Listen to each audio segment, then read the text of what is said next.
एक समय की बात है। एक छोटे से गांव में एक बुजुर्ग महिला रहती थी। उनका नाम राधा था। राधा बहुत ही दयालु और सहानुभूतिपूर्ण थी।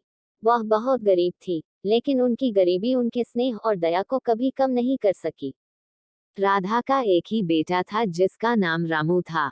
रामू किसी नगर में नौकरी करता था और अपनी माँ से बहुत प्यार करता था।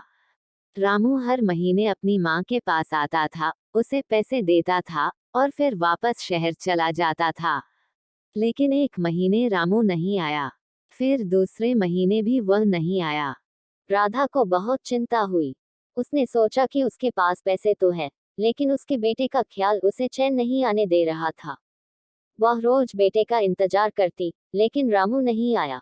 अंततः राधा ने फैसला किया कि वह शहर जाएगी और अपने बेटे का पता लगाएगी। राधा ने अपने सारे पैसे जमा किए और शहर के लिए निकल पड़ी। शहर में पहुंचकर उसने अपने बेटे को ढूंढना शुरू किया। दिनों बीत गए, लेकिन वह अपने बेटे का पता नहीं लगा सकी। उसके पास पैसे भी खत्म हो गए थे। राधा की चिंता बढ़ गई, लेकिन उसने हार नहीं मानी।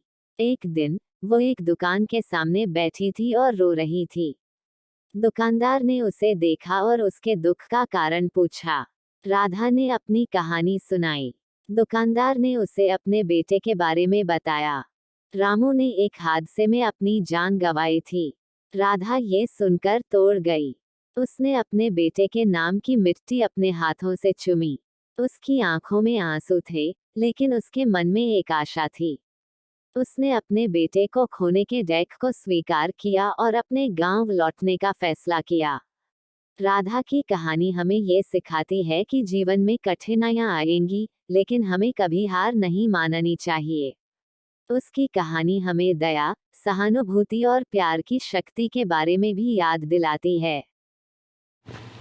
अगर आपको मेरी कहानी अच्छी लग रही है तो मेरे चैनल को लाइक कमेंट करें और आगे ऐसी कहानी सुननी है तो मेरे चैनल को सब्सक्राइब करें। Thank you.